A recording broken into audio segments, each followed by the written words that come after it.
Tonight you are sailing into Ravenbay, a small coastal village where summer is too hot, the fish have started betraying everyone, and salt is worth more than comfort. Follow Ewan Reed as he counts supplies, navigates polite rivalries, and learns that survival is mostly routine, with a calm layer of sarcasm. 10 chapters of soft tension, quiet humour, and harsh Viking life made for sleep and steady listening. The Summer That Did Not Belong. Ravenbay woke the way it always did, with smoke in the roof beams and the quiet certainty that somebody had already been awake for hours. The longhouse had its own weather. Warmth pooled low, then climbed in slow layers, as if it had ambitions. The air carried last night's fire, last week's wool, and the faint hope that today might be less complicated than yesterday. Ewan Reed stayed still for a moment and listened to the small sounds that meant life was continuing. A laddie scraped against a pot, feet shuffled across packed earth. A baby complained about the injustice of being awake. Near the doorway, a dog sighed like an elder who had seen too much and expected nothing. Ewan had learned that if he did not move, someone might forget he existed. That was the dream. A quiet life, unnoticed, unassigned. Unfortunately, he had a face that suggested competence. He also had the bad luck of arriving in Ravenbay during a year where competence was in demand. He rolled off his bedding and took a breath that tasted like yesterday. Across the longhouse, Hakon Ashridge was already upright. Hakon did not wake up so much as he appeared, as if sleep never fully claimed him. His hair was tied back, his tunic already on, and his expression suggested he had been thinking about supplies while everyone else wasted time dreaming. Hakon gave a brief greeting. Ewan answered with the honest complaint that it still felt like night pretending to be morning. Hakon pointed out that the sun clearly disagreed. Ewan offered the opinion that the sun had been making poor choices lately. That was the first uncomfortable truth of the season. The sun had changed its habits. Spring had not been gentle, and summer had arrived like a guest who did not ask permission and did not plan to leave. The days were long, the air was warm in a way that felt wrong for this coast. Even the sea breeze came in tired, as if it had marched a great distance. In the old years, Ravenbay worried about cold. In this year, they worried about heat. Heat reached into stored food and made decisions. It encouraged mold. It invited flies. It made salt feel like treasure and clean water feel like a rumor. Ewan stepped outside and blinked at the brightness. The yard was already busy. Buckets moved from the stream in steady lines. Nets came in heavy and smelling of yesterday. Children ran errands and learned early that a settlement survived on movement. Nobody moved fast. Fast movement was for emergencies. Slow movement was for everything else. Near the storage shed, Sigrid Vale stood with her hands on her hips, staring at a pile of fish that looked like it had lost the will to impress anyone. Sigrid was small, steady, and alarming in the way quiet people can be. When she looked at a problem, the problem usually became smaller out of fear. She lifted a corner of cloth and revealed the truth. Some of the fish had turned, soft in the wrong places, dull in the wrong way. The smell was a warning delivered politely, as if the rot did not want to cause a scene. Ewan observed that the fish were not turning so much as arriving at their destination. Sigrid confirmed there were more like it. Hakon came over and narrowed his eyes at the pile. The three of them did the quick, grim arithmetic of survival. The smokehouse was full, the salt was low, lower than usual, which was already low. Salt had become a personality in Ravenbay. It appeared in every plan and every complaint. It was blamed for every disappointment. It was praised when it showed up, as if it had feelings. Hakon did the leader thing. He rearranged worry into shapes that looked like decisions. They would smoke what was worth smoking. They would eat what would not betray them. They would trade for salt. Ewan asked what happened if the salt did not appear. Hakon replied that they would become creative. Nobody liked that word. Chores began because chores did not wait for strategy. Ewan carried water. He split wood. He helped haul a beam to the shipyard. Bram Pike was there, built like a walking tree and speaking like a man who had formed deep emotional bonds with timber. Bram complained that the planks were drying too fast. that the heat pulled pitch out of the wood like gossip from a bored aunt. Ewan told him it sounded like a tragic poem. Bram treated that as an insult to the ship, which sat on blocks near the water beneath a rough awning. It was a coastal trader, not a longship built for glory. Ravenbay had little use for glory.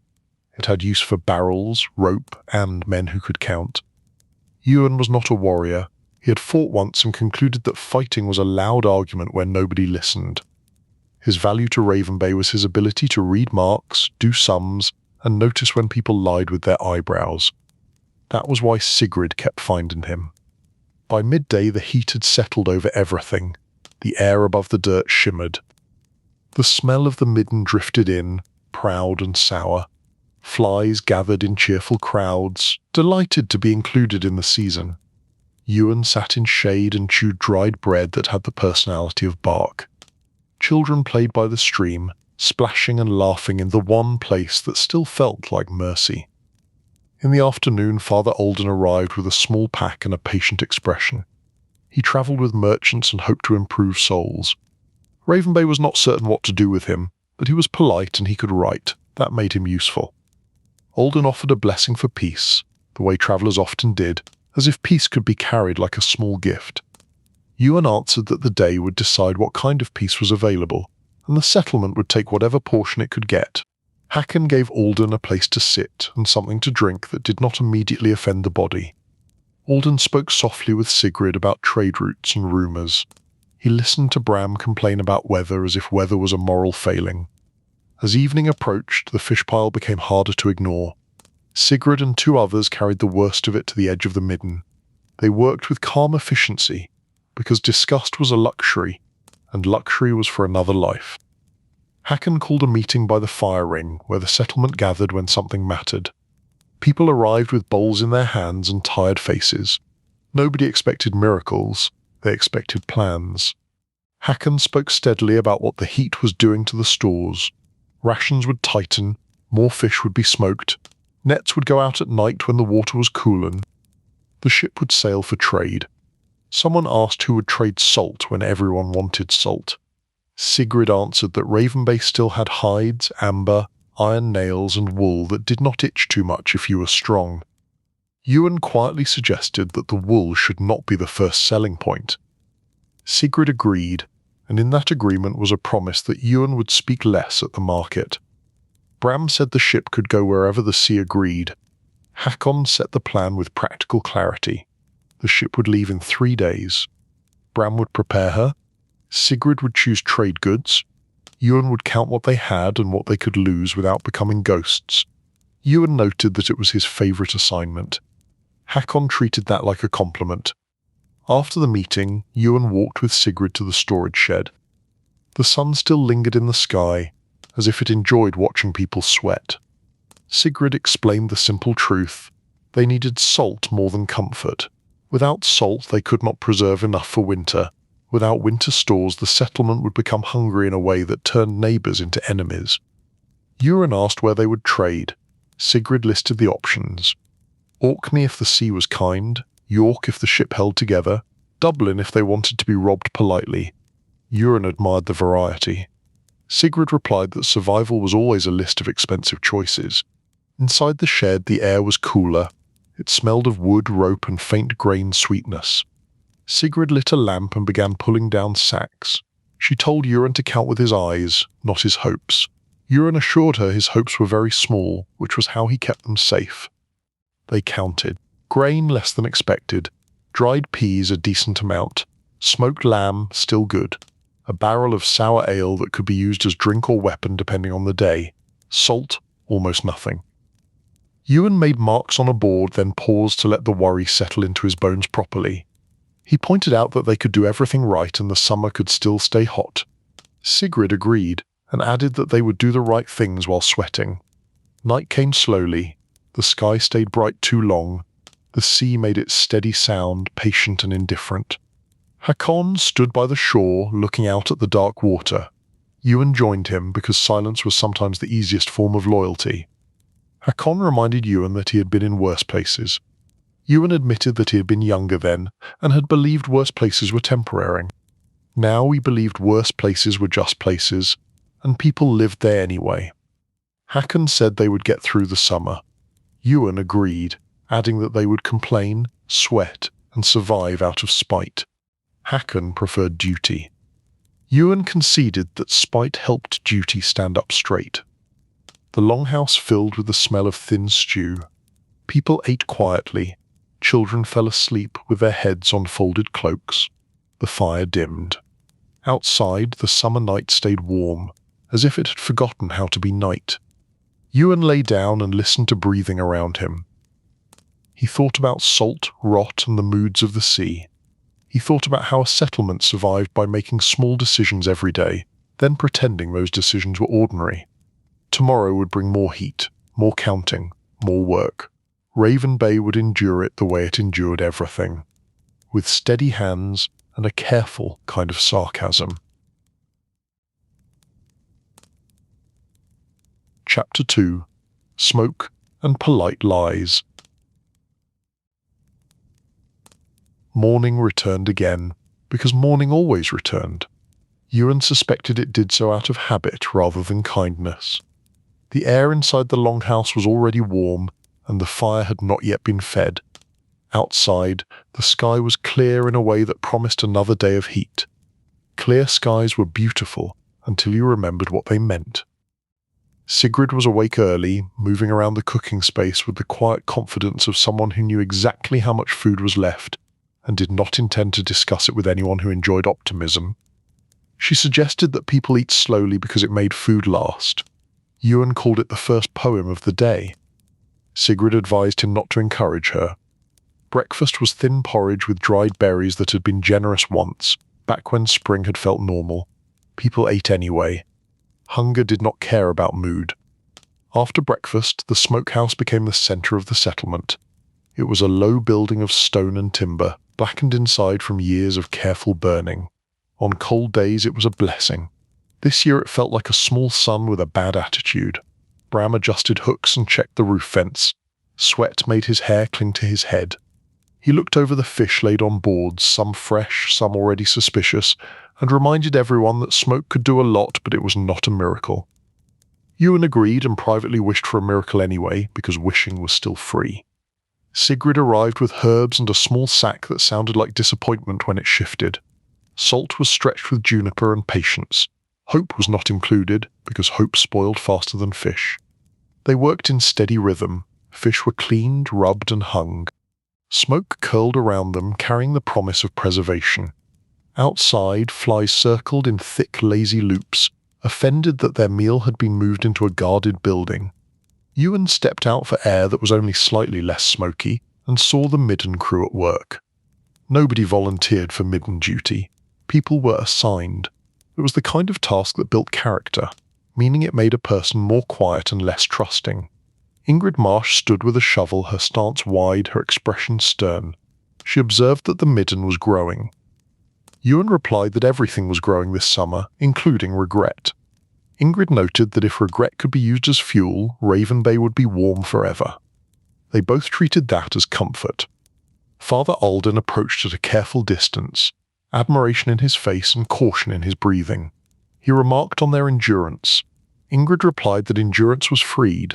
Alden added that their humour was also free. Ingrid clarified that it was not humour. It was survival with a sharp edge. By midday, Hakon called for the store's audit. This was the part of leadership nobody sang about. There were no heroic verses about counting sacks of grain while sweat ran down your back. There should have been. It required courage of a particular kind. They gathered in the storage shed. Sigrid set out the board with marks. Ewan brought his own notes scratched on wood, because paper was for people who could afford to waste it. Hakon asked for plain truth, and Sigrid provided it. Grain would last if portions were cut. Dried peas would last if no one pretended they were a feast. Meat was limited. Fish would be the main food. Salt was nearly gone. Without salt, they would lose the ability to preserve for winter. Silence followed. Even the shed seemed to listen. Bram suggested they could fish more. Sigrid agreed and pointed out that it would still spoil if they could not treat it. Alden asked about neighbours. Hakon answered that neighbours were hungry too. Ewan added the calm truth that when everyone was hungry, trade became less about fairness and more about who grew desperate first. Hakon replied that Ravenbay would not be desperate first. It was a good plan. Plans were the easy part. Later, a small boat arrived from the north. 2 men rowed and a third sat in the stern with a bundle wrapped in cloth. The settlement gathered at the shore with curiosity and caution. Visitors brought news, trade, or trouble, often all three. The visitor introduced himself as coming from Stonewick, a neighbouring settlement inland by a river bend. Stonewick and Ravenbay traded sometimes and argued sometimes, like cousins who cared just enough to be offended regularly. The visitor offered opportunity, which was a word people used when they wanted something that belonged to you.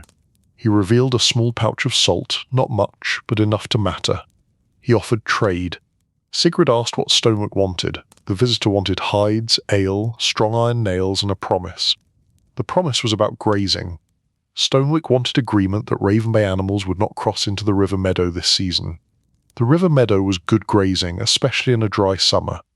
Everyone wanted it. Everyone also claimed they had always used it. History became flexible when grass became scarce. Tension rose softly, like a rope being pulled slowly. Voices stayed calm because calm voices were safer. The visitor was offered food and rest. He ate politely, as if he was not hungering. That was another reason to distrust him. Hungry men did not pretend. That evening, Hakon gathered a small group by the fire. Sigrid, Bram, Ewan and Ingrid sat close. Alden listened from the edge without intruding, which was his most useful skill. They weighed the choice. Salt mattered for winter. Grazing mattered for living long enough to reach winter. Stonewick wanted to use fear as a lever. Ewan suggested trading for salt without accepting the meadow demand. Instead, Ravenbay could offer practical help that Stonewick also needed, and tie any grazing restraint to mutual behaviour, so nobody could pretend it was surrender. Hakon shaped the offer. 2 hides, some nails, no ale, salt in return, no meadow promise. Instead, Ravenbay would help repair Stonewick's smokehouse vent, and both settlements would keep animals close for the rest of this moon. Mutual restraint, mutual benefit, less pride damaged. The visitor returned to the fire and listened. His smile cooled. He called Ravenbay hungry, as if hunger made them simple. Sigrid replied that hunger made them careful. Stonewick agreed, but demanded that help arrive within a week. Hakon agreed. Hands clasped. The salt changed owners. It was not much, but it was something. In a hard year, something was a treasure. Later, Ewan walked in the yard with Ingrid. The air was still warm, heavy with the scent of smoke and sea. The settlement felt slightly calmer, like a person who had found a small coin in the dirt and decided the day was not entirely cursed. Ingrid observed that Ewan spoke like someone who had done this before. Ewan admitted he had watched people bargain over bread, and that it was never about bread. Ingrid asked what it was about.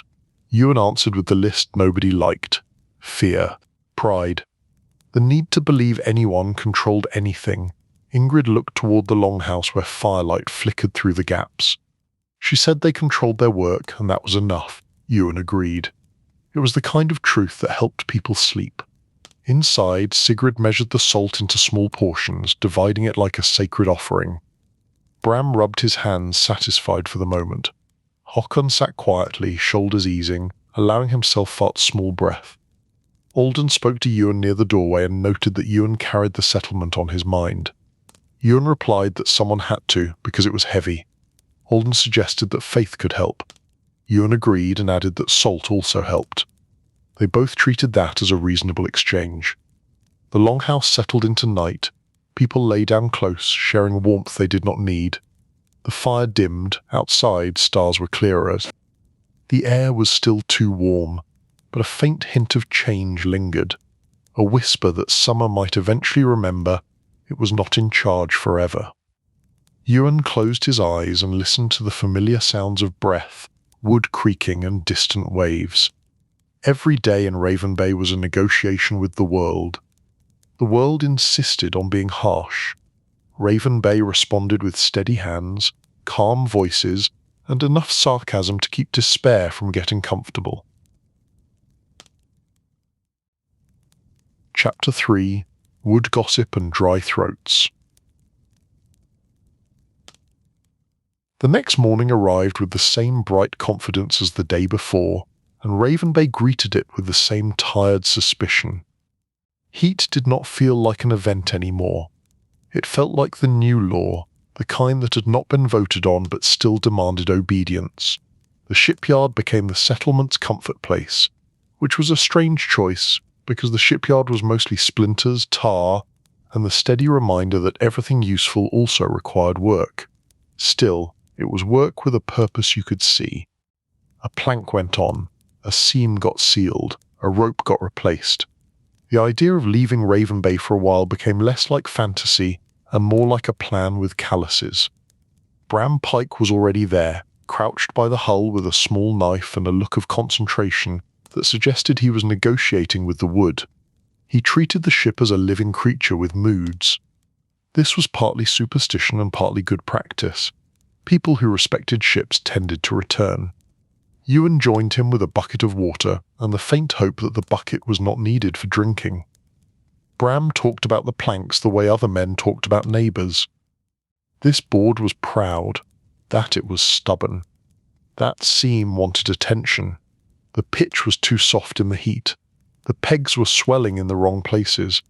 The ship, according to Bram, had opinions about all of it and was not shy about expressing them through inconvenient leaks.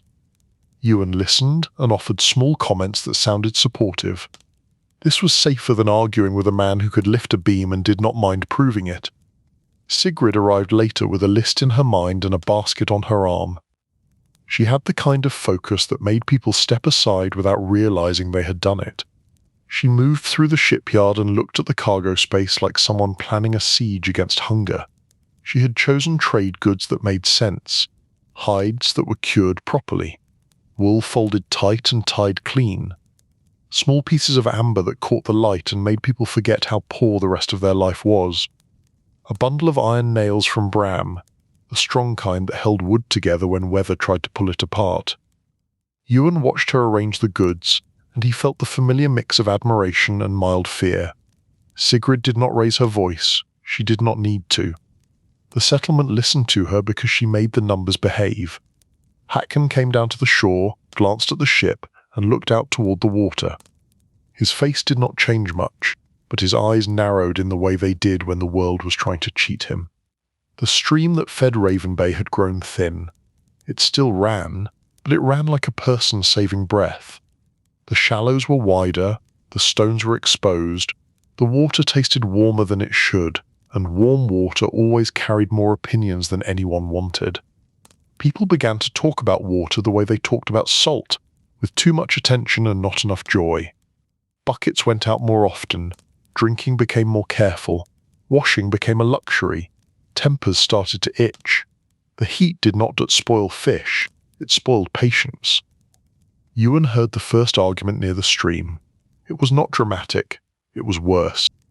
It was quiet and sharp, a disagreement over who had filled a bucket first, who had stepped too close, who had been careless. It ended quickly, because nobody had the energy to carry anger for long, but it left a trace. In the afternoon, Hakon called for a work shift that was really a calming ritual. Nets would go out at night, as planned, because the water was cooler then and the fish were less likely to arrive already half committed to turning. A barrel would be cleaned and dedicated to water only, no sour ale, no clever reuse, no jokes. A guard would be posted at the stream during peak times, not to threaten anyone, but to remind everyone to behave like neighbours. Ewan thought it was a sensible plan, which meant it would annoy someone. Sensible plans always did. Near evening, a small group arrived from a settlement farther along the coast, a place called Northmere. They came on foot with packs and dry faces. Their leader, a broad-shouldered man named Carden Flint, carried himself like someone who expected the world to argue with him. Northmere had always been friendly enough. Friendly enough meant they traded sometimes and did not raid each other, which was a high standard in any age. Still, friendly enough could turn into not friendly very fast when food became a personal issue. Carden brought the complaint without decoration. Northmere claimed that Ravenbay boats had been casting nets too close to their waters at night. Ravenbay, according to Northmere, was getting desperate and getting greedy. Hakon met him near the fire ring. The gathering was casual in form and serious in meaning. A few elders lingered. Bram pretended to be busy nearby. Sigrid stood in easy listening distance.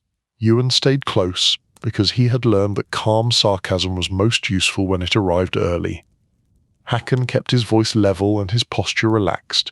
He acknowledged that the sea was shared. He also suggested that Northmere might be confusing Ravenbay nets with the nets of men who did not belong to either settlement.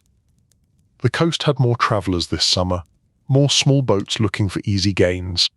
Hunger attracted opportunists the way smoke attracted insects. Carden did not like that answer. He wanted something more solid. A promise, a boundary, a gesture that could be carried home and shown like proof. Ewan stepped in with the simplest truth. If Northmere and Ravenbay started fighting over fish, they would both lose, and the only people who would win were the strangers drifting along the coast with empty eyes and hopeful hands. He offered a practical idea. Ravenbay and Northmere could set a shared night fishing schedule for the next stretch, and they could place a marker line on the water that both sides agreed to respect. It was not perfect. It was better than pride. Sigrid added that schedules were boring, which was why they worked. Bram added that the sea did not care about boundaries, but men did, and men were the ones causing trouble. Carden listened, still tense, but less certain of his anger. In the end, Northmere accepted a temporary arrangement. The marker line would be set. The schedule would be followed. Both sides would pretend this was how they had always done it. Everyone would go home and tell their people that they had stood firm. That is how peace was made in hard seasons. Not with victory, with exhaustion and practical compromise dressed up as confidence. After Northmere left, Ravenbay held a small feast. Calling it a feast was generous. It was a morale meal, a deliberate act of community.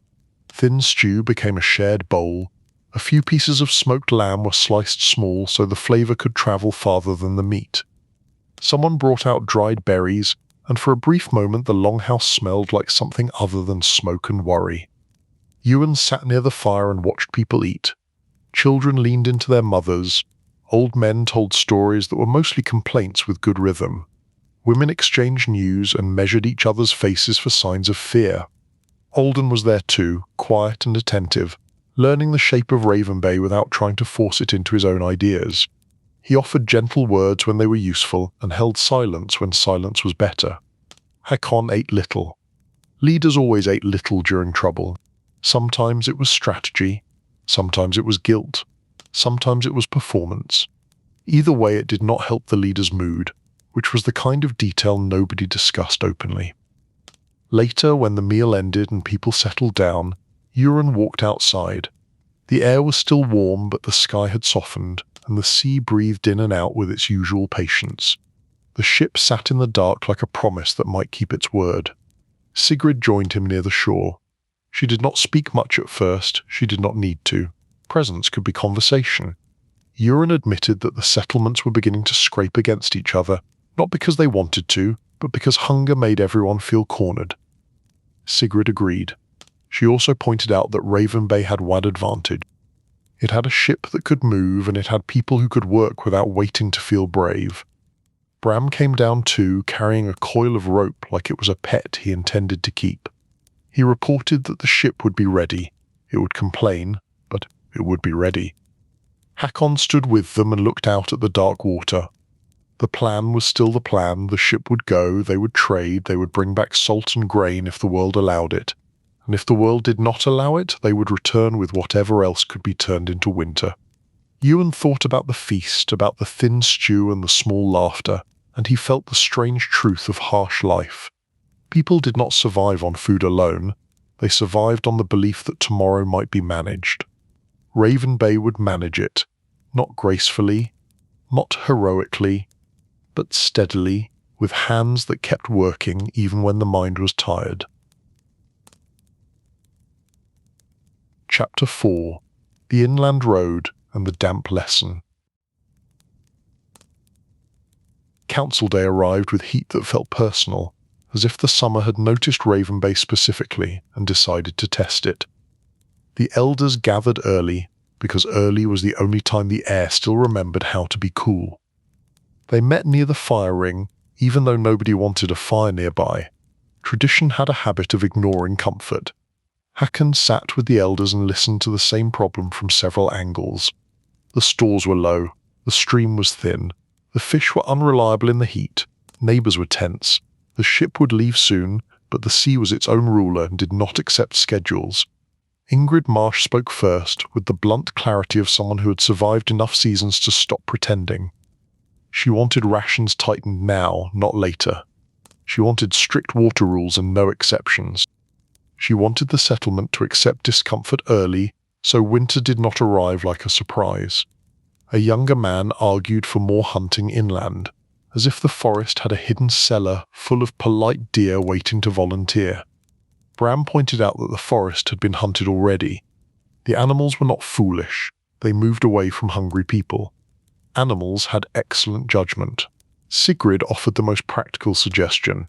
They would send a small group inland to check old grain contacts, places where small farms might have extra sacks that could be traded for ironwork or cloth. It was not as grand as sailing to York. It was not as risky as waiting for miracles. It was a simple attempt to patch a leak with whatever was on hand. Hakon agreed. A small group would go today. They would travel light, move fast, and bring back whatever they could. The ship was still the main plan, but a settlement could not place all its hope on one hull. Ewan was assigned to go because Ewan had become the official person for tasks that required calm thinking and the ability to count without crying. Sigrid would go as well because Sigrid could smell dishonest offers the way dogs smelled food. Bram stayed behind to keep the ship moving toward readiness. Alden asked to join, partly out of duty and partly out of curiosity.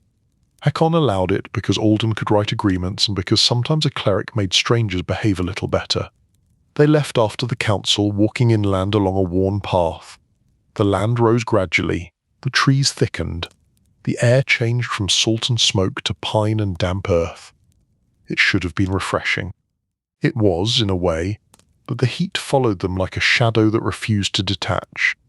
They passed small clearings where people had tried to farm the stubborn soil. Some fields looked tired, some looked burned at the edges, the plants taking on the colour of surrender. The season had been wrong here too. As they walked, Ewan listened to the small rhythm of travel, boots on dirt, the soft creak of straps, the quiet breathing of people saving energy. Travel always invited reflection, which was a rude habit when you were already worried. Alden moved with steady patience. He did not complain. He also did not pretend travel was romantic. He looked like a man who had read about journeys and then been introduced to blisters. Sigrid kept her eyes forward. She spoke little, which was normal for her. When she did speak, it was always about what mattered. Water locations, the time they would need to return, the trade goods they had brought and what they could afford to give away. By midday, they reached a small farmstead near a bend in the river. It belonged to a man named Ellis Ward, a careful farmer who had traded with Ravenbay before. He met them with polite caution and offered them water that tasted slightly of iron and relief. Ellis did not have much grain to spare. His stores were low too. He had lost part of his harvest to mould after a sudden wet week, the kind of summer storm that arrived like an apology and left like a punishment. He showed them the storehouse, and the lesson was clear. The roof had leaked. The sacks near the wall were dark and soft. Grain had clumped together, warm and spoiled. The smell was the same as Ravenbay fish in a different language. Sigrid did not react with surprise. Surprise was for people who still believed the season would behave. Ellis offered a small amount of dried beans and a few jars of honey, valuable and heavy, but not the grain Ravenbay needed. He asked for iron nails in exchange and a promise that Ravenbay would bring salt if they found it, because the inland farms suffered too when preservation failed. Ewan agreed to the trade. It was not much, but it was honest, and honesty was a kind of wealth. They continued to another contact farther on, a small storage site near a larger hall that served several farms. The building looked solid from a distance. Up close, it revealed its floor. The wood around the base was dark with damp. The air inside was thick and sour. The hall steward led them in, apologizing before he even spoke, which was never a good sign. A batch of grain sacks had been stored too close to the ground. The damp had crept in. Then the heat had arrived and done the rest. Whole sacks were lost. Others were questionable. the kind of questionable that turned into sickness if you tried to be brave.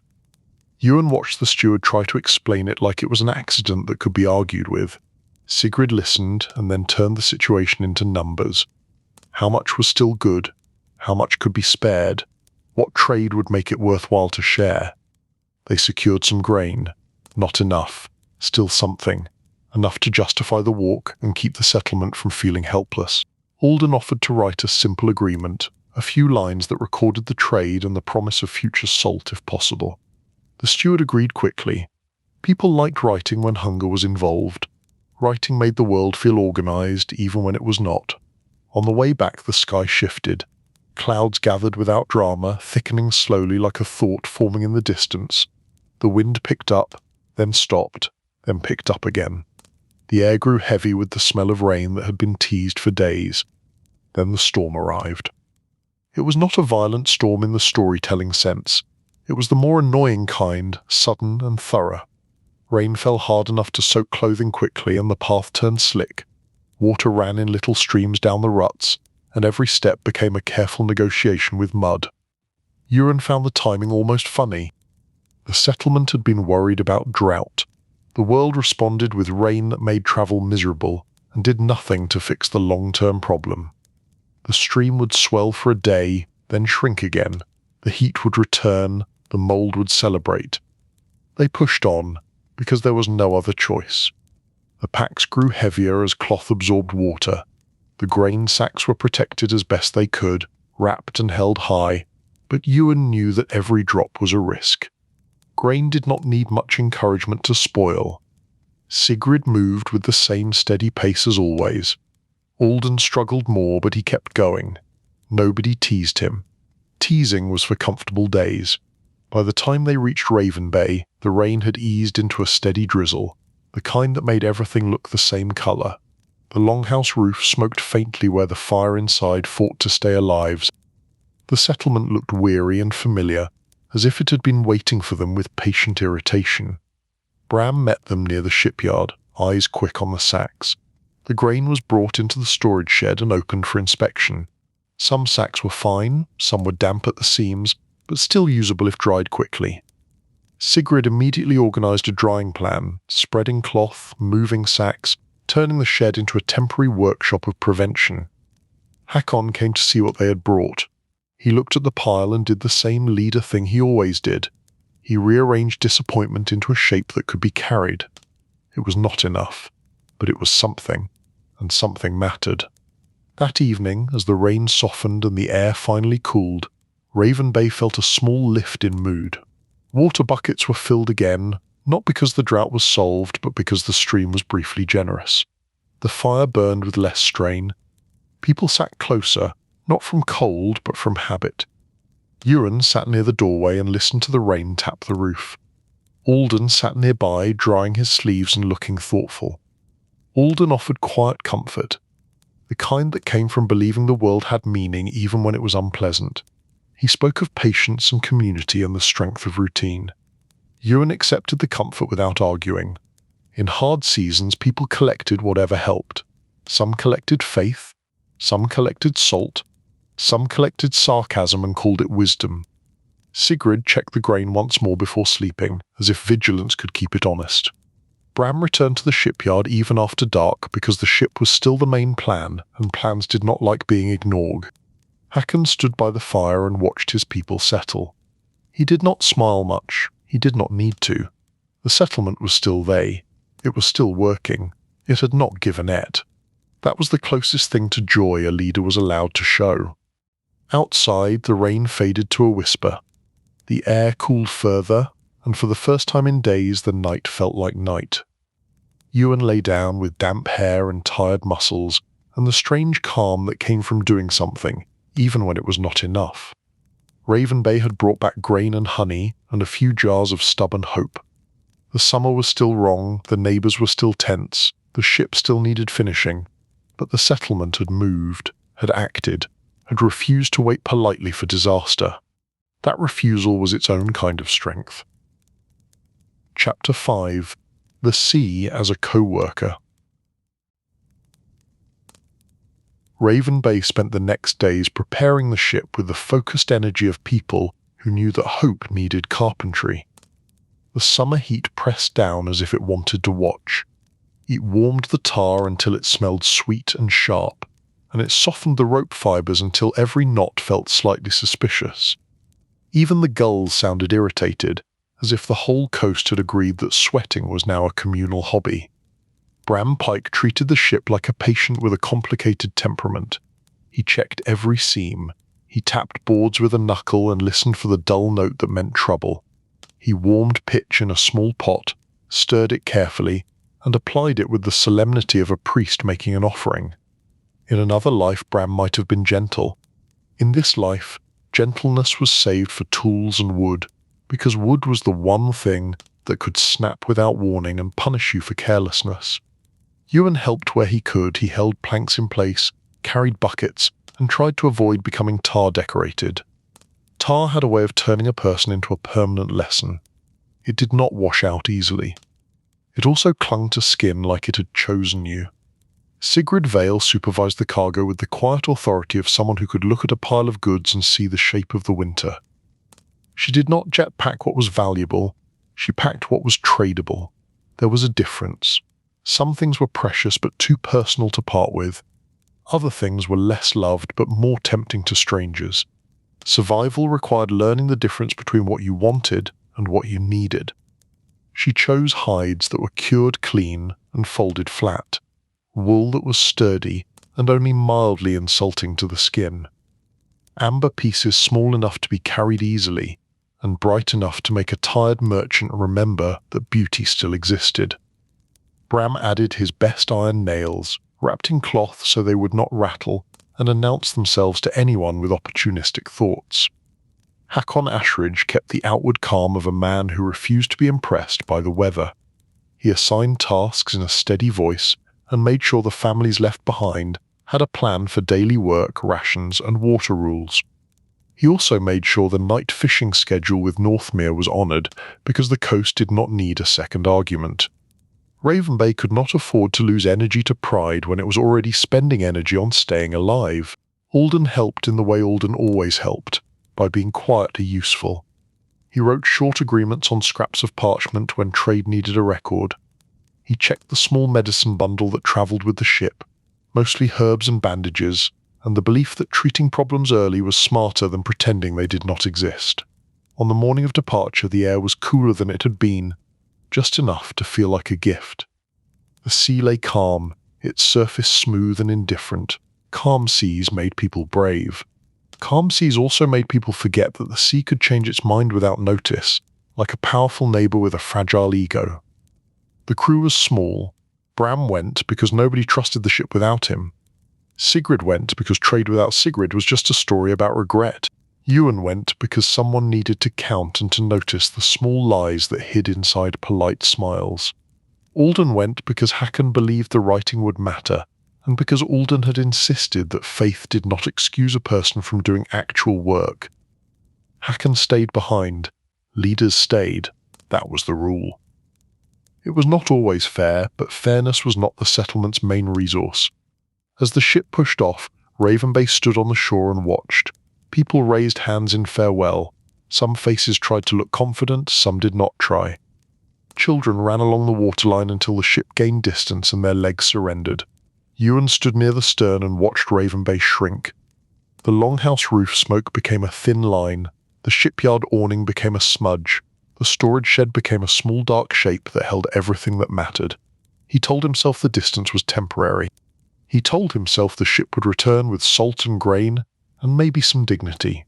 He told himself many things. The sea listened politely and offered no response. The first day was easy, which was never comforting. Easy days made you feel like the world was cooperating, and cooperation from the world was not a reliable habit. The wind was steady, the sail held, and the hull cut the water with a sound that was almost soothing. Almost. Bram watched the rigging and spoke to the ship with the tone of a man reassuring an anxious animal. Sigrid sat near the cargo, checking ties and knots like a person guarding a sleeping child. Alden looked out across the water and seemed both awed and quietly concerned, as if he had just remembered that water was not naturally meant to be so large. They slept in turns, because sleep on a ship was never complete. The sea moved under you, and your body spent the night negotiating with it. The best you could do was rest lightly and wake often enough to remind yourself you were still alive and still heading somewhere. On the second day, the heat returned. It lay over the water like a thin blanket. Even out at sea, the air felt heavy. Ewan had always thought of the sea as cold. This summer refused to be the usual summer. They passed small boats along the coast, some fishing, some travelling, some simply watching. Men on the other boats looked at them with the expression of people measuring value. It was not hostile. It was worse. It was practical. Bram kept the ship farther out than usual. Distance was a kind of safety, and Bram loved safety the way some men loved adventure. By the third day, the outline of Orkney appeared, low dark land against a pale sky. The sight brought relief, but also a new worry. Land meant people. People meant trade. Trade meant negotiation. Negotiation meant discovering how expensive hunger had become. They entered a small harbour that smelled of seaweed and smoke. Boats were tied along a rough quay. Merchants moved between them like insects in a busy nest. Voices carried across the water, sharp and energetic. Orkney felt louder than Ravenbay, more crowded, more practiced at commerce. Ewan stepped onto the quay and immediately felt the difference between a settlement that survived and a settlement that traded. In Ravenbay, every object was judged for usefulness. In Orkney, every object was judged for profit. It was not evil. It was just a different religion. Sigrid led the way because Sigrid did not get distracted by noise. She found a stall run by a man named Colin Hart, a trader with a clean beard and eyes that smiled while the rest of his face stayed careful. Colin greeted them warmly, which meant he already wanted something. Sigrid displayed their goods without theatrics: hides, wool, amber, nails. Colin touched each item like he was testing a story for truth. He praised the hides. He praised the amber. He praised the nails as if he had discovered they were made by elves with excellent discipline. Then he offered prices that were not prices so much as insults delivered gently. Ewan watched the exchange and admired Sigrid. She stayed calm. She did not react to the first offer, which was a way of showing Colin that she had survived worse than his imagination. She countered with numbers that made sense. Colin responded with numbers that made him happy. The bargaining continued, a slow dance where each step was designed to look polite and feel painful. Alden stood slightly behind, observing. He looked like a man witnessing a complicated ritual. Bram pretended not to care, but his eyes kept moving toward the salt sacks like a thirsty man looking at a well. In the end, Sigrid secured salt, not as much as she wanted, but enough to matter. She also secured a small amount of grain. Orkney had grain, but Orkney also had its own plans for winter. Traders did not sell security cheaply. They paid with hides, nails, and a piece of amber that Ewan felt sure had been in someone's pocket for comfort at some point. Sigrid did not hesitate. Comfort did not preserve food, salt did. They moved on to a second trader for more grain and found the same problem. Supplies existed, but everyone wanted them. The heat had reached here too. People spoke of spoiled stores, thin streams, and a summer that did not behave. Ewan listened and felt the uncomfortable unity of hardship. Ravenbay was not uniquely cursed. It was simply living in the same world as everyone else. They spent the afternoon gathering what they could, weighing each purchase against cargo space and the risk of spoilage. Heat made even newly bought grain feel fragile. Sigrid insisted on checking sacks for dampness and smell. Merchants acted offended, then accepted it because this year had made everyone cautious. Near evening they discovered the next problem. Some of the fish they had brought for travel had begun to turn. The heat had done its work again. It did not care that the fish were on a ship and not on land. It did not care that the fish were meant to be a safe food between harbours. It only cared that time was passing and warmth was winning. Bram cursed in a low voice that sounded like a prayer to the wrong gods. Alden looked away because even calm people had limits. Ewan felt the familiar irritation. They had travelled to save their stores, and their stores were still trying to betray them. Sigrid did not waste emotion. She made a decision. They would replace the fish with something more stable, even if it cost too much. Better to spend now than to be forced into desperation at sea. They bought dried bread, hard enough to be used as building material, and a small amount of smoked meat from a woman who looked like she had never trusted anyone and had been correct about it for decades. The price made Ewan wince. The woman did not care. She had seen the future, and it was hungry. As night came, they returned to the ship and anchored in the harbour. The water was calmer here, but the noise of Orkney carried late, voices fading slowly as if the town did not want to sleep. Ewan sat on deck and looked up at the stars. Sigrid sat nearby, tying down the new sacks of salt and grain. Bram checked the lines again, because Bram did not believe in luck. Alden wrote a short note of the trades, blowing on the ink as if he could keep it from fading by sheer concern. Ewan thought about Ravenbay, about Hakon standing by the shore, pretending calm, about Ingrid enforcing rations with the gentle threat of being right, about the stream running thin and the flies celebrating. He spoke quietly, not to perform, but to settle the mind. They had salt now, they had grain. Not enough to end all worry, but enough to shift the balance, enough to let winter become a challenge rather than a sentence. Sigrid agreed in her own way, by tightening the last knot and sitting back with the posture of someone who had completed a necessary task. The sea rocked the ship gently, like a lullaby delivered by something that could also drown you without apology. Ewan let the motion soothe him anyway. Sometimes you accepted comfort even when it came with conditions. When sleep finally arrived, it arrived carefully, the kind of sleep that kept one ear open. Chapter 6: York and the Loud World. They left Orkney early, because early departures felt wise even when they were mostly superstition. The wind shifted in their favour, and the ship moved south with steady intent.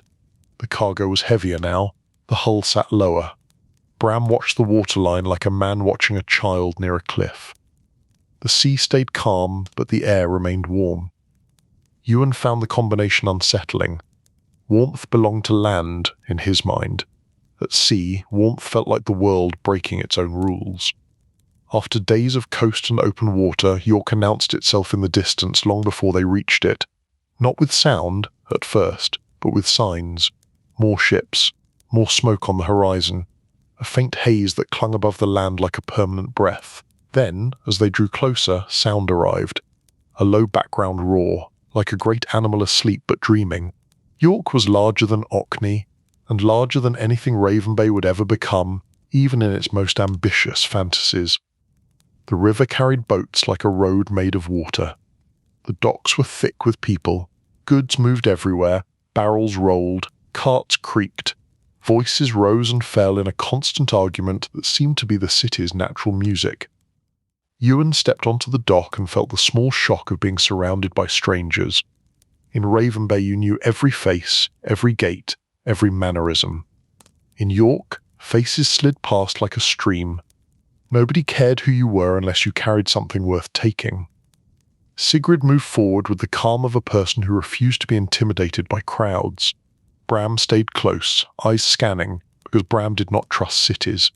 Cities had too many corners for trouble to hide in. Alden looked around with the careful interest of a man who had read about places like this, and now had to admit that words did not fully capture the smell.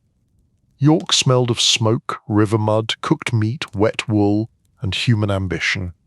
It was not unpleasant. It was simply too much. They found lodging in a small yard run by a woman named Mavis Crow, who took payment up front and question later. That was honest commerce. Mavis gave them a corner of a shed, dry enough, and a warning to keep their hands on their own goods. She said it without drama. It was the same way Sigrid spoke about rot. Facts did not need decoration. Then the real work began. They went to the market where every stall seemed to shout in its own way. Sigrid looked for salt cellars first, then grain, then anything else that could be turned into winter. York had salt in larger amounts, but York also had more buyers. Competition was a kind of hunger that wore nicer clothing. Ewan watched merchants smile with their mouths and measure with their eyes. He watched hands hover near purse strings. He watched young men drift too close, then drift away when Bram shifted his stance. Bram did not have to threaten anyone. His shoulders did the speaking.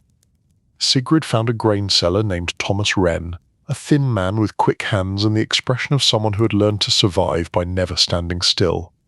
Thomas had sacks of barley and rye.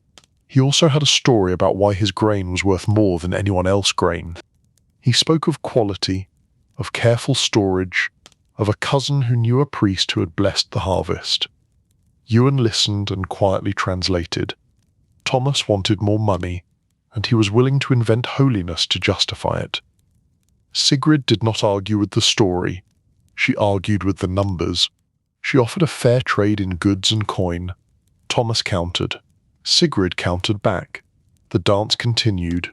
Ewan added weight where he could, pointing out calmly that Ravenbay nails were strong, that hides were clean, that amber was rare, and that if Thomas wanted to keep his grain moving, he should accept a deal that did not require the buyer to be foolish.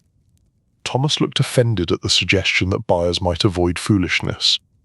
Then he looked at the goods again and made the sort of concession that allowed him to claim victory later. They secured more grain. They secured more salt. They also secured dried peas because peas were humble and reliable, and Ravenbay had learned to respect humble, reliable things. The problem was cargo space. Every purchase demanded another choice. More salt meant less grain. More grain meant less room for anything else. The ship could not carry the whole city, no matter how comforting that would have been. Sigrid solved it the way she solved everything, by prioritizing what would keep people alive and ignoring what would merely make life pleasant. Pleasant was not the goal this year. Surviving was. During a brief rest, they sat in the shade of a wall and ate bread that tasted like dust and determination. Ewan watched the crowd and felt the small tension of being far from home. In a crowd, you were less protected by reputation. In Ravenbay, stealing from someone meant stealing from the whole community. In York, stealing from someone was just a job some people did. Alden spoke softly about the size of the world. York was proof that life could be loud and still continue. Ewan agreed, and privately decided that loudness was overrated. As the day wore on, news travelled through the market like smoke. Rumours mostly, but rumours had value. They spoke of trouble along coasts, of bands of hungry men moving from place to place, claiming whatever they could, of disputes between settlements over water and grazing, of a summer that had shifted patterns and made everyone slightly desperate. One rumour landed heavier than the rest. Someone mentioned unrest farther north. Not a war, not a grand event with a clear name, just unrest. The kind that meant neighbours arguing more sharply than usual, the kind that meant opportunists growing bold, the kind that meant a settlement like Ravenbay could be tested while its best traders were away. Ewan felt his stomach tighten.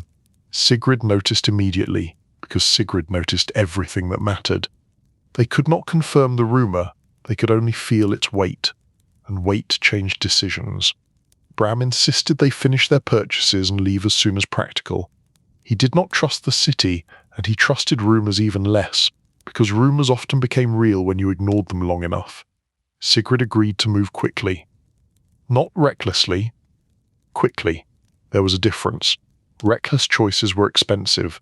Quick choices were sometimes necessary. They spent the evening loading the ship, tying down sacks, counting bundles, and checking the weight distribution. Bram made adjustments and muttered about how a ship could feel imbalanced like a person felt an insult. Alden wrote down the final trade list with careful lesson. He did not record goods, he recorded promises.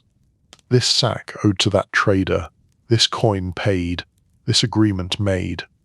Writing did not stop betrayal, but it made betrayal harder to deny. Ewan went to the river edge and looked at the water moving past the city. It carried scraps of wood, bits of straw, and the faint smell of everything upstream. Rivers always moved towards somewhere else, never stopping to check who needed them. Ewan respected that honesty. He returned to the shipyard side where Bram was finishing the last checks. Sigrid stood with arms crossed, watching the cargo like a guard. Alden tucked his writing away and looked tired, his eyes showing the strain of noise and crowd. Ewan spoke quietly about the rumour. Not with panic. Panic was loud and unhelpful. He spoke the way he always spoke when worried, with calm sarcasm carefully folded over the fear. If Ravenbay was facing trouble, then this was not the year to linger in a city admiring how busy it was. This was the year to get home, unload salt and grain, and let the settlement breathe again. Sigrid agreed. Bram agreed more strongly, in the way a man agreed when he wanted to stop talking and start moving. They slept lightly, then departed before the market fully woke. The ship slipped into the river current and out toward open water. Behind them, York continued without noticing. That was the strange part of cities. They did not miss you, they simply replaced you with the next person. As the city faded, Ewan felt a small relief. The air opened up, the horizon widened, the sea waited, indifferent as always. They carried more supplies now, they also carried more urgency. Ravenbay was no longer not a place they belonged to. It was a place that might be, depending on their return sooner than planned. The ship turned north and the wind caught the sail. Bram watched the lines, Sigrid watched the cargo, Alden watched the sky, Ewan watched the water and thought about the quiet longhouse and the thin stew and the stubborn people who would be pretending calm until the ship returned. The sea rocked them gently, like it wanted to convince them that everything was fine. Ewan did not believe it. He accepted the gentleness anyway. In harsh years you took comfort wherever it was offered, even from a world that usually charged interest. Chapter 7. Wet Grain and Quiet Urgency. The ship left York with the kind of speed that was mostly emotional. Sails can only catch what the wind offers, and the wind is not impressed by human worry. Still, the crew moved with urgency in their bones. The cargo was heavier now, and so was the feeling that home might need them sooner than planned. For the first stretch, the sea behaved. It lay flat and calm, as if trying to convince them that rumours were only stories, and stories did not change anything. Ewan accepted the calm, but did not trust it. Calm weather in a hard season was like a stranger smiling too warmly at a market stall. It might be honest, it might be a distraction. Bram watched the rigging as if the ropes were thinking about betrayal. Sigrid watched the cargo as if sacks could grow legs and wander off in the night. Alden watched the sky with the quiet seriousness of a man who still believed the heavens had a plan, even if the plan included discomfort as a teaching tool. Ewan watched everything else: the sea surface, the distant coast, the small boats that appeared and vanished like thoughts. He watched the way other crews looked at their ship, how eyes measured the hull and the load, how a head tilt could mean curiosity or calculation. They kept their distance from the coast when they could. Bram preferred open water where fewer people could drift close under the excuse of friendliness. Friendly boats sometimes came with friendly hands, and friendly hands sometimes tried to help themselves. On the second night, the air shifted. The heat eased slightly, and a new smell came in, sharp and metallic. Storm weather. It arrived the way it always did, first as a suggestion. A low bank of clouds on the horizon, a small restlessness in the wind, a change in the way the sea reflected the fading light. Bram adjusted the sail early, because Bram believed in respect. He believed that ignoring warnings was an insult to the sea, and insults were expensive. They tightened ropes, they checked knots, they moved loose items below. Sigrid rechecked the sacks, and added extra cloth wraps where she could. Grain was their treasure now. Salt was their treasure too, but salt tolerated water better. Grain did not forgive. Alden moved carefully, doing what he was told without needing to be praised. Ewan noticed that and quietly approved. Useful calm was the best kind of calm. The storm arrived after midnight. It was not a storybook storm with dramatic lightning and grand speeches. It was the more realistic kind. Wind that pushed and pulled with impatient hands. Rain that came sideways. Waves that rose higher than they had any right to, given how calm the sea had been earlier. The world changed its tone without asking permission. The ship rocked and groaned. The hull took the water with steady effort, but the crew could feel the strain. Bram stayed near the lines, adjusting constantly, his movements precise and practiced. Sigrid stayed near the hatch, listening for the sound that meant water had found its way inside. Alden braced himself and held on, murmuring words that might have been prayer or might have been a polite request to the universe. Ewan held a bucket and did the unglamorous work of throwing water back out when it came in. There was no pride in it. There was only the simple truth that water belonged outside the ship, and if it disagreed, someone had to argue. The storm lasted through the night and into the early morning. When it finally eased, it did not stop. It simply became tired. The wind softened, the rain thinned, the waves lowered to something that could be managed without constant negotiation. The sky stayed grey, the air was cooler now, which felt like mercy until they checked the cargo. Some water had gotten in, not enough to sink the ship, but enough to matter. Cloth wraps were damp. A corner of wine grain sack had darkened. Sigrid opened it carefully and inspected the grain with the seriousness of a person examining a sick child. Some of the grain was wet. Not all, not ruined, but wet grain was an argument that only got worse if you ignored it. Ewan felt the familiar irritation of being punished for doing everything right. They had prepared, they had tied down, they had wrapped. The sea had still delivered a lesson. Sigrid did not waste time on emotion. She began planning damage control immediately. When the sun returned, even briefly, they would open the hatch and air the sacks. They would spread damp grain thin on cloth. They would dry it as best they could. They would accept that some loss was the price of travel. Bram listened and nodded, then returned to the hull to check for leaks. The ship had held. That mattered. A ship that held in a storm was a ship that deserved respect, even if it complained loudly while doing it. Alden offered to help with drying and sorting. His hands were not used to ship work, but willingness was worth something. In harsh seasons, you did not reject willing hands just because they were clumsy at first. They made slow progress north. The sea stayed unsettled but not angry. The sky remained moody. The wind shifted often, forcing Bram to adjust course like a man arguing politely with a stubborn relative. Days passed in a rhythm of watch, work, and careful resting. The crew did not talk much, not because they were angry, but because each person was holding energy close. Speech spent energy, silence saved it. When they stopped near the coast to rest and check bearings, Ewan looked toward land and felt the strange pull of home. Ravenbay was not a comfort place this summer, it was a workplace. It was also the what place where every face would know them and every worry would be shared instead of guessed. As they moved closer, small signs appeared. More smoke along the coast than usual. A few boats travelling in pairs instead of alone. A cautiousness in the way fishermen watched strangers. Ewan remembered the rumour in York, and he felt the tightness return in his stomach. Rumours were often wrong. They were also often early. The world liked to warn people, then pretend it had never done so. On the final night before reaching Ravenbay, they anchored in a sheltered bay to rest. The air was cooler now, almost normal. The stars appeared, sharper than they had been in days. The sea rocked them gently, as if apologizing for the earlier temper. Ewan sat on deck and listened to the quiet. Bram slept in a posture that suggested he was still guarding the ship in his dreams. Sigrid lay near the cargo, one hand resting on a sack like a happard. Alden lay wrapped in a cloak, his face tired but peaceful. Ewan thought about Hakon. He imagined Hakon walking the shore, counting days without admitting he was counting. He imagined Ingrid enforcing rations with the calm certainty of someone who did not care if people liked her.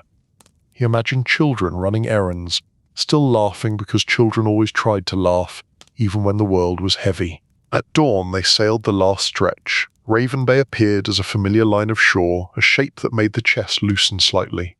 Smoke rose from the longhouse roof. The shipyard awning was still there. The storage shed stood like a stubborn box. The stream glittered in the morning light, thin but moving. People spotted the ship and gathered at the shore. The reaction was not loud, Ravenbay did not waste sound, but the movement had a quickness to it. Relief had its own speed. Hakon stood at the front of the group, hands clasped behind his back, posture steady. He waited until the ship was close enough that the faces were clear. Then he let his shoulders drop slightly, just enough to reveal the truth. He had been holding his breath. The ship grounded gently and the crew stepped onto shore. Feet on land always felt strange after sea travel, like your body had to remember a different kind of balance. The greetings were quiet and close. Hands touched shoulders. A few quick embraces happened without ceremony.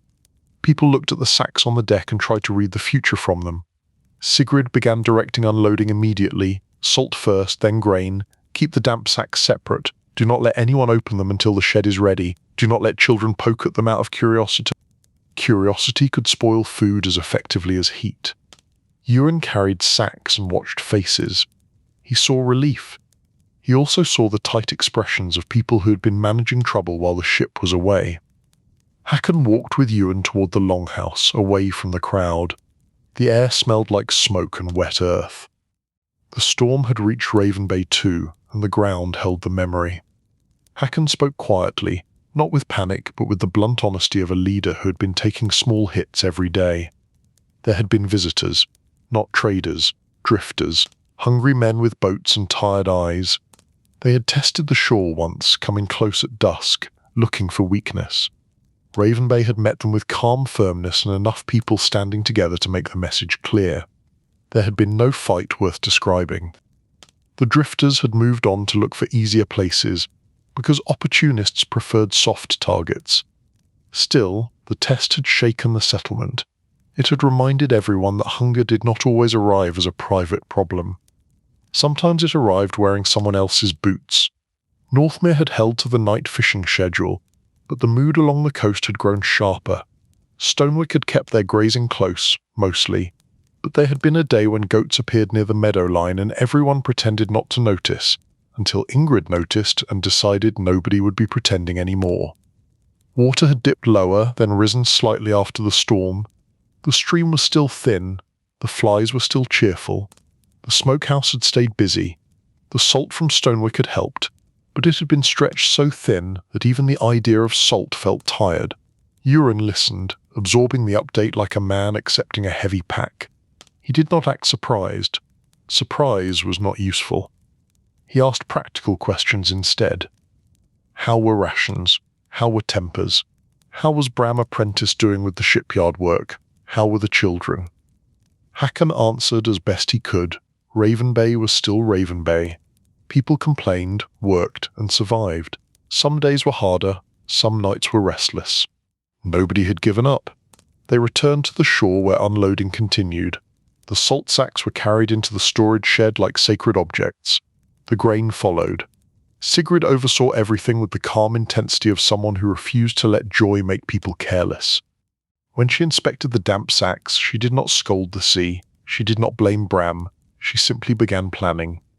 Damp grain would be dried immediately. The longhouse would lend space. Cloth would be laid out. A watch would be set so the grain was turned regularly and kept away from curious animals and curious children. Alden offered to help and people accepted without comment. In hard seasons, help mattered more than identity. That evening, Ravenbay held a small welcome meal. Not a celebration, a recognition. The ship had returned. Supplies had arrived. The settlement had taken a breath.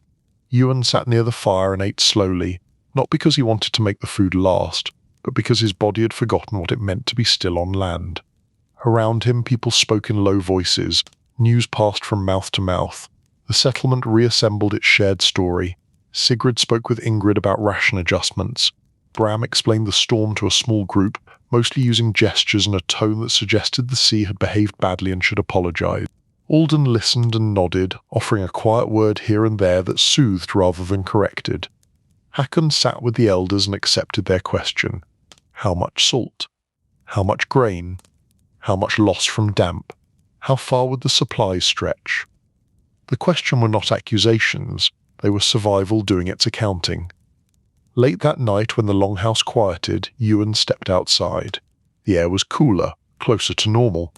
The stars were clear, the sea sounded calmer, as if it had also decided to behave for a while. Ravenbay was still under pressure, the summer was still wrong, neighbours were still tense, opportunists still wandered. But the settlement had more salt now, more grain, more options. Options were a kind of peace, at least for a little while. Ewan looked toward the dark line of the storage shed and felt the strange comfort of responsibility. It was heavy. It was also proof that he belonged. Chapter 8. The Careful Reshaping of a Tired Village. The days after the ship's return were busy in the way busy always was in Ravenbay, steady and practical. There was no dramatic shift. There was only the slow rearrangement of life around the new reality. A settlement did not survive by sudden inspiration. It survived by routine, tightened and refined, until the routine became a shield. Sigrid organized the drying of the damp grain with the focus of someone conducting a quiet orchestra. Cloth was laid out in the longhouse during the warmest part of the day. Grain was spread thin, turned often, and guarded from dogs and children. People complained about the smell, because drying grain had a dusty sweetness that stuck in the throat. Sigrid reminded them that the smell was better than the smell of spoilage. That ended the complaints quickly. Ingrid enforced water rules with calm consistency. Buckets were filled in assigned turns. Washing was limited. Anyone caught being careless with water received a lecture that felt like being weighed and found foolish. The lecture was not loud, it did not need to be. The shame did the work. Hakon kept the settlement working in coordinated shifts. Smokehouse duty rotated, night fishing followed the schedule with Northmere. A small watch was kept at dusk, not because Ravenbay expected trouble every night, but because expecting nothing had become too expensive. Ewan found himself in the familiar role of moving between group, smoothing edges before they became cuts. He did not enjoy it. He was good at it, which was worse. The main tension arrived in a predictable shape: grazing. The river meadow line with Stonewick had been quiet enough, but quiet enough did not last when animals were hungry and grass was scarce. One afternoon a small group from Stonewick arrived at the edge of Ravenbay land, leading goats and wearing expressions that tried to look casual. They claimed the goats had wandered, they claimed it was an accident, they claimed they would retrieve them quickly. Their faces did not match their claims. Ingrid saw them first because Ingrid noticed anything that threatened balance. She walked out with two other elders, her shovel resting on her shoulder like a reminder that tools had many uses. Sigrid followed because numbers were at stake. Hakon came too, because leaders had to appear when borders grew blurry. Ewan came because Ewan had become the person who translated anger into agreements. The meeting took place in a strip of grass that everyone pretended was neutral. The Stonewick men spoke with calm voices and soft smiles that asked for permission, without admitting they were asking. Ravenbay listened with calm faces and stiff posture that refused permission without admitting it. The goats did what goats always did. They ate grass with complete confidence, as if grass was their right and not the subject of human drama. Ewan listened to the Stonewick explanation and found it familiar. It was the same shape as every border dispute. Accidents that happened to benefit one side. Mistakes that always leaned in the same direction. Hakon responded with restraint. The agreement had been made. Both sides would keep animals close for the rest of the moon. Ravenbay had already sent help to repair the smokehouse vent as promised. Ravenbay had held up its side. Stonewick would do the same. The Stonewick men made another soft claim. The meadow was wide, grass was plentiful, surely there was room for a little flexibility, surely neighbours could share. Ewan almost admired the attempt. Almost. Sigrid provided the simple truth. There was no plentiful grass this summer. There was only grass that someone needed. Sharing was possible when everyone had enough. When nobody had enough, sharing required structure, not smiles. The Stonewick men shifted tactics. They hinted that future salt trades might depend on goodwill. They hinted that Ravenbay might find itself isolated if it insisted on strict lines. Ingrid reacted with a look that could have curdled milk. Hakon remained steady. Sigrid remained calm. Ewan stepped in, because this was the moment where pride could turn a small dispute into a season-long bitterness. Ewan offered a compromise that did not give away the meadow. Stonewick could graze along a rocky strip closer to the river bend for 3 days, not in the prime meadow, but in the less desirable stretch. In return, Stonewick would provide 2 days of labour helping Ravenbay reinforce the storage shed base with stone and raised planks that would protect grain from damp and reduce spoilage risk. Mutual benefit, practical exchange, less pride involved. The Stonewick men did not like being offered worse grass. They also liked the idea of refusing and returning home empty-handed even less. They accepted. The goats were moved, the labour was scheduled. Everyone pretended this had been friendly cooperation the whole time. That evening, Ravenbay worked on the storage shed improvements. Stones were carried, planks were set to lift sacks off the ground. Bram oversaw the work with satisfaction, because Bram loved anything that involved wood behaving properly. The Stonewick men worked too, with the quiet grumpiness of men who believed they had been out-negotiated but could not admit it. Ewan watched the work and felt the subtle shift. Hard seasons did not only create conflict, they also forced people to build better systems. Systems were not exciting. Systems kept you alive. During the following days, Sigrid introduced a new method of preservation, born from necessity and a slight irritation with how fragile food could be. She took small amounts of salt, mixed it with crushed juniper and a bit of sour ale, and used it as a rub for thin slices of fish and meat. Then she dried the slices on racks placed high in the longhouse where smoke drifted naturally. It was not full smokehouse curing, it was not full salting, it was a middle path, using what they had and multiplying its effect. People were skeptical at first, because people always were. New methods made them nervous. Nervousness was another form of hunger. Sigrid did not argue. She produced the first batch, let it dry, then offered small pieces to the elders. The flavour was sharp, smoky, and surprisingly pleasant. More importantly, it did not spoil quickly. The method spread through the settlement in the quiet way useful knowledge always spread. Not as a grand announcement, as imitation. A neighbour tried it. Another neighbour improved the rack design. Someone added herbs. Someone else stopped adding herbs after realising the herbs were a luxury they could not afford to waste. The method stabilised into a shared practice. Bram built better drying racks. Ingrid assigned turning schedules. Hakon included it in the ration plan. Alden wrote it down, because sometimes writing helped a good idea survive beyond one person's memory. Ewan watched this and felt the rare emotion of cautious optimism. Not the bright kind that made people careless. The grounded kind that made people keep working because it might actually help. The settlement still had soft tension. Night watches still happened. Neighbours were still touchish. The stream still ran thin. But the mood shifted slightly. With more salt and more grain, with better storage, with a new preservation method, Ravenbay gained the ability to plan more than a day ahead. One afternoon, a small act of kindness cut through the usual hardness like a thread of warmth. Alden had been teaching a few children simple letters, not as a grand education, but as a quiet habit. He did it by scratching marks in dirt with a stick, turning learning into a game. Most adults pretended not to care. Adults often pretended not to care about anything that could be taken away.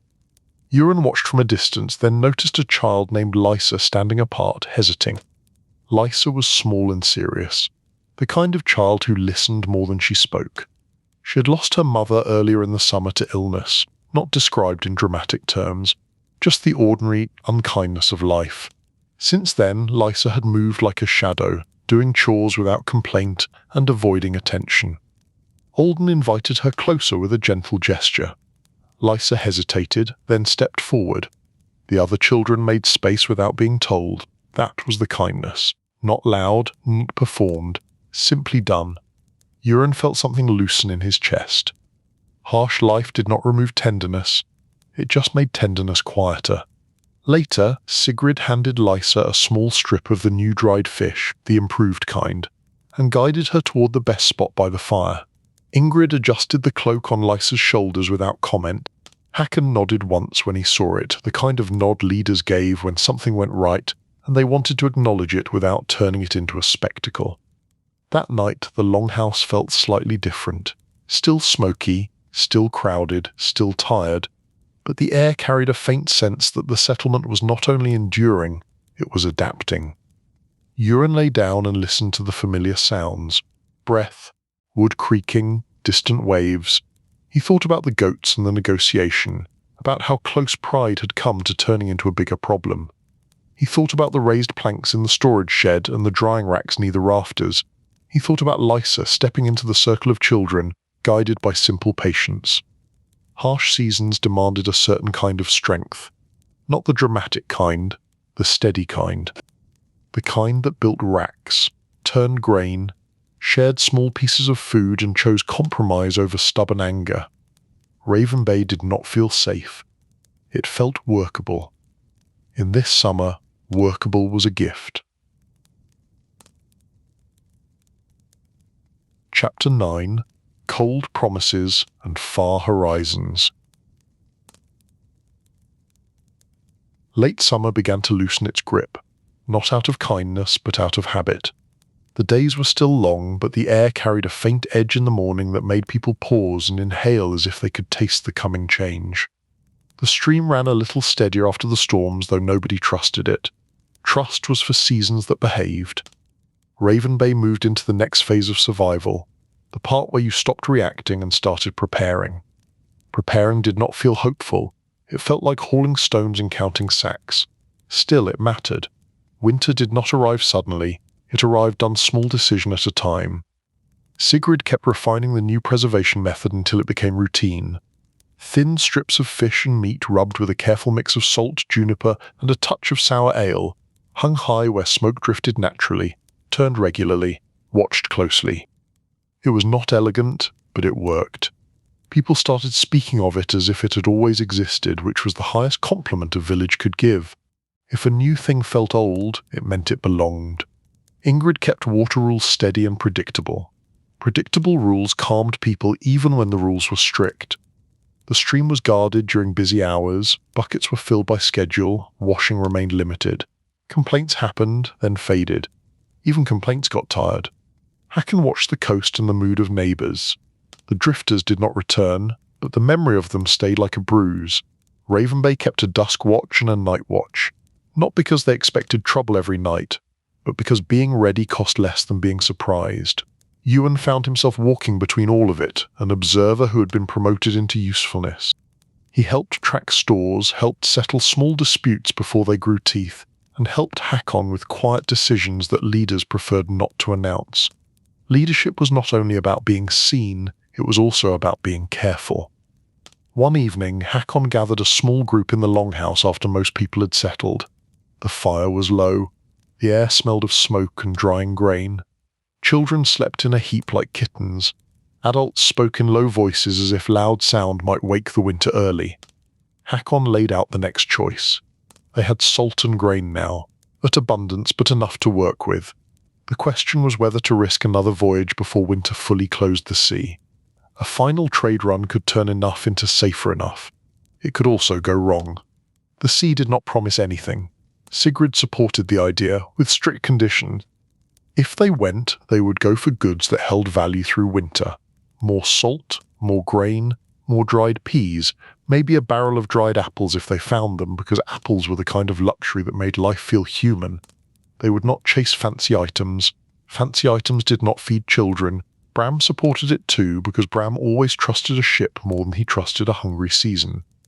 The ship had been repaired and reinforced. The seams were tight. The rigging had been checked and rechecked. Bram spoke of the hull as if it had gained wisdom from the storm. Alden was cautious, not fearful, just aware. Autumn travel carried risks, shorter days, sharper storms, colder water that punished mistakes. Still, caution did not mean refusal, it meant planning.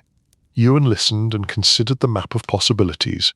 York was far, Orkney was closer but might be stripped of surplus by now. Dublin was still Dublin, and Dublin did not pretend otherwise. There was another option, less crowded, less predictable, and strangely tempting. Iceland. Iceland was not a market city. It was a scattering of settlements built by people who had looked at the edge of the world and decided it needed neighbours. It was a place with fewer mouths, fewer merchants, and different needs. Some Icelandic farms had livestock and fish, and some had surplus that could be traded before winter made travel impossible. Also, Iceland carried stories. Stories mattered. People moved on stories almost as often as they moved on hunger. Hakon chose Iceland. The plan formed quickly, because quick planning reduced the time available for doubt. A small crew again. Bram, Sigrid, Ewan, and 2 younger men eager to prove they could be useful. Alden stayed this time, because the longhouse needed him, and because someone had to keep teaching children letters as if the future was certain. The departure felt different than the last one. The settlement had more structure now, more systems, more shared discipline. People had practiced being careful. They knew the watch schedule, they knew the ration rules, they knew the new drying racks and the raised storage planks. They knew how to keep their hands steady when anxiety tried to shake them. Hakon stayed behind again, because leaders stayed. He watched the ship push off with the calm face of a man performing steadiness for his people.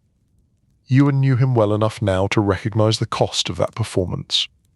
The voyage to Iceland began with cool air and a sea that looked darker, more serious.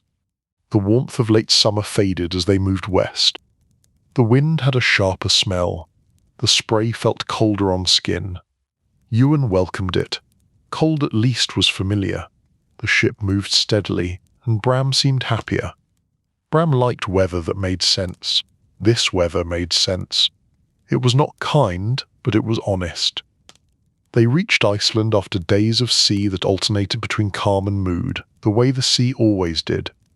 The first sight was land that looked like it had been forged rather than grown. Dark rock, low hills, patches of grass clinging stubbornly, smoke rising from distant hearths, a place built on refusal. They entered a small inlet near a settlement called Ashford Point, an English-sounding name that made Ewan smile because it sounded too polite for such a rough coast. The people who met them were cautious but not hostile. Cautious was the default language everywhere this year.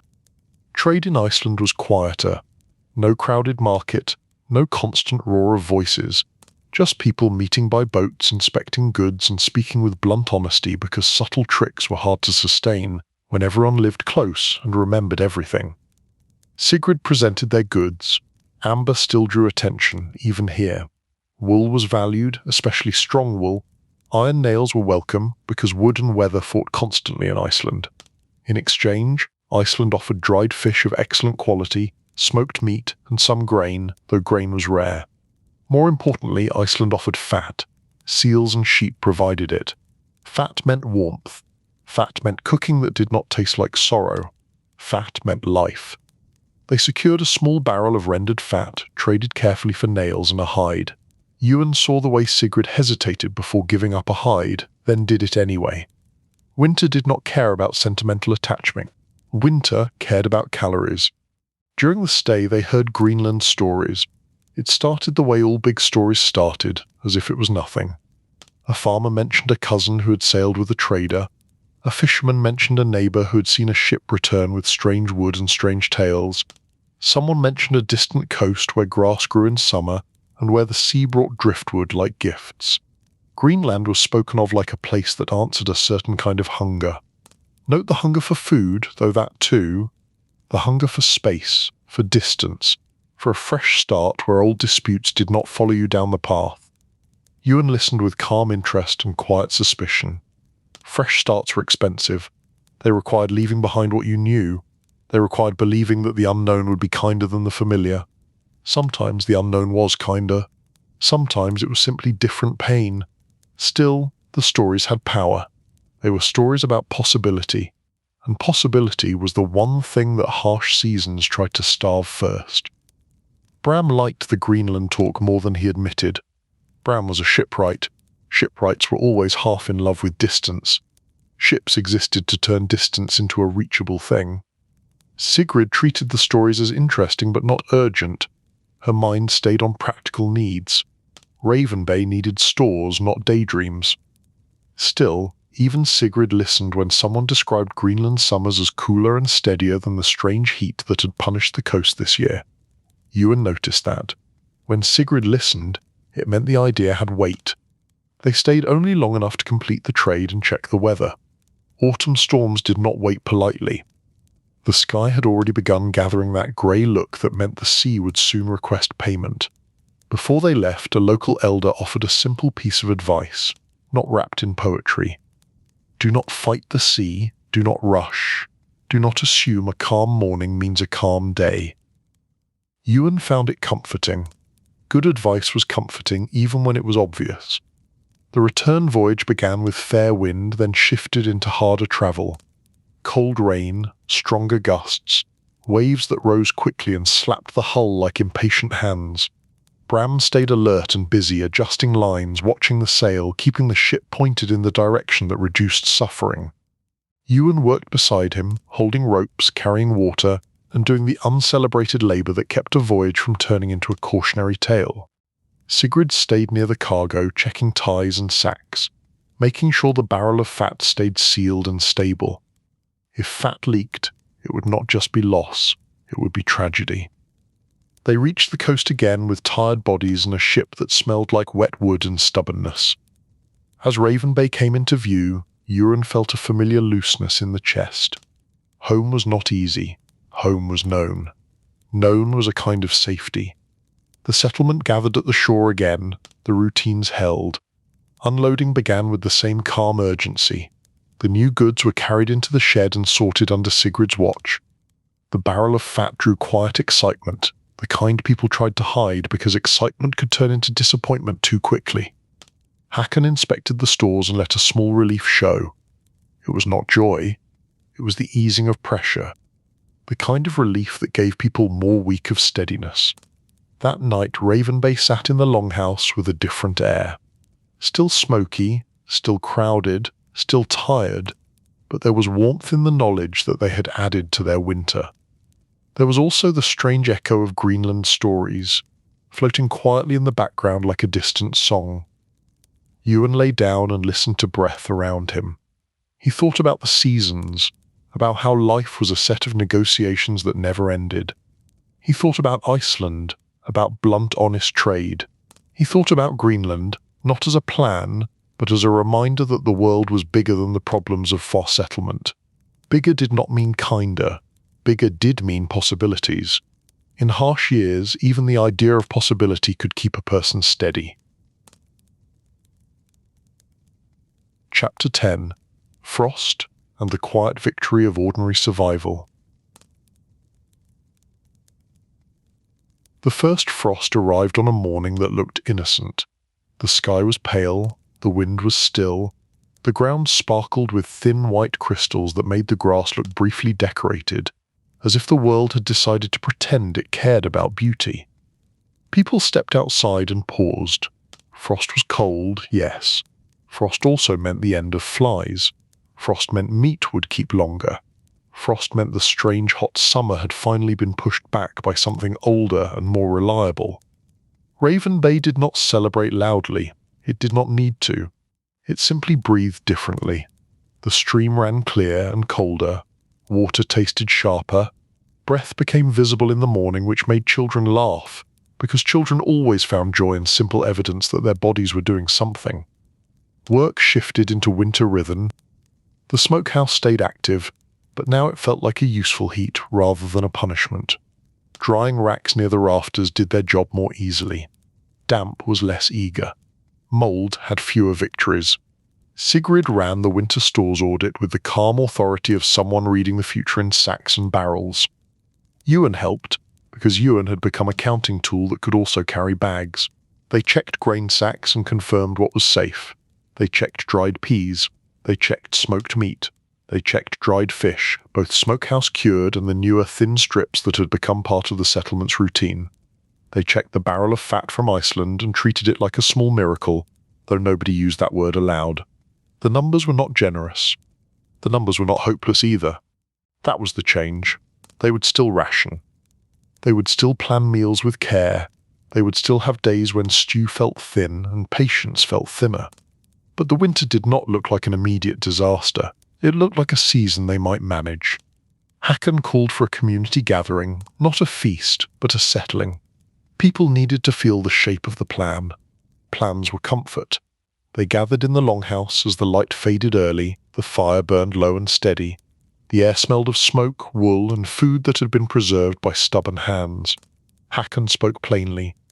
The summer had been harsh and strange. Stores had been threatened, neighbours had been tense. Drifters had tested the shore, Ravenbay had adapted. They had traded, they had tightened routines, they had built better storage, they had learned a new way to preserve food, they had kept watch without turning interfered. He did not speak of heroism, he spoke of work. Work was the true story of Ravenbay. Sigrid followed with the numbers, because numbers mattered more than speeches. She explained rations for the first part of winter, then the adjustments they could make depending on fishing and hunting success. She spoke of the barrel of fat and how it would be used carefully, not wasted, not hidden, shared in a way that kept the settlement strong. Ingrid spoke too, not with softness but with a kind of plain care. Water rules would continue, waste would not be tolerated, people would watch each other not to punish but to protect. She reminded them that shame could be useful when it kept someone from doing something foolish. Bram spoke briefly about the ship because Bram could not help himself. The ship had served them. It had held through storm and cold. It would be maintained through winter, because a ship neglected in winter was a ship that punished you in spring. Bram treated that as law. Alden spoke last, offering quiet words about community, about small kindness, about how people survived not only by storing food but by storing patience. He did not make it grand, he did not demand agreement, he simply placed the idea in the air like a warm stone. Then, because Ravenbay understood the value of ending things cleanly, they ate. The meal was better than it would have been without the trade voyages, still simple, still careful, but better. Stew thickened slightly with peas. A tiny portion of fat gave the pot a richer smell. Someone brought out honey and used it sparingly, turning plain bread into something that felt almost like a memory of easier years. Children ate with more enthusiasm than dignity. Adults ate with quiet gratitude. Elders ate slowly, watching faces, measuring the village mood the way they measured weather. Ewan sat near the fire and listened. Conversation moved like low water around stones. People spoke of practical things. Nets, repairs, the best place to gather firewood, the animals that might still be hunted before deep snow. They also spoke of small moments from the summer, the kind of moments that became stories later. The storm that soaked the grain, now told with a calmer tone. The Stonewick goats, now told with more humour than anger. The night fishing schedule with Northmere, now told as if it had been wise cooperation rather than a mere dispute. The drifters who tested the shore, now described as a lesson Ravenbay had passed. Hard seasons turned into stories the moment you survived them. That was another quiet victory. It meant the season no longer owned you. You owned the memory of it. Later, when the gathering ended, Ewan stepped outside. The air was cold enough to feel clean. The stars were bright. The sea was dark and steady, making its usual sound, indifferent and familiar. He walked along the shore and looked back at the longhouse. Smoke rose into the night. Light leaked through gaps in the wood. Inside, people settled into sleep, bodies close, breath steady. The village felt smaller in the dark, like a shelter rather than a settlement. That was what winter demanded, shelter. Ewan thought about the summer heat and how wrong it had felt. He thought about rot and salt and the way hunger made neighbours sharp. He thought about Sigrid turning a scarce resource into a working system. He thought about Ingrid holding the line with strict cares. He thought about Bram speaking to the ship like a stubborn friend. He thought about Hakon carrying worry in his chest and still showing steadiness to everyone else. He thought too about Lysa learning letters in the dirt. A small thing, a quiet thing, a sign that people still believed in future days. Greenland stories drifted back into his mind, not as a plan, but as a reminder that the world held more than one path. Some paths led outward, some led deeper into the same place, built stronger. Ravenbay had chosen the second path for now. It had stayed, it had adapted, it had endured. That endurance was not loud, it was not glorious. It did not deserve songs from strangers. It deserved something better. It deserved rest. Ewan returned to the longhouse and lay down among the others. The fire was low, the air was warm enough. The winter had arrived with frost and honest cold, and the settlement was ready in the only way any settlement could be ready. Not perfectly, not without worry, but together. Outside, the sea continued its patient breathing. Inside, Ravenbay slept.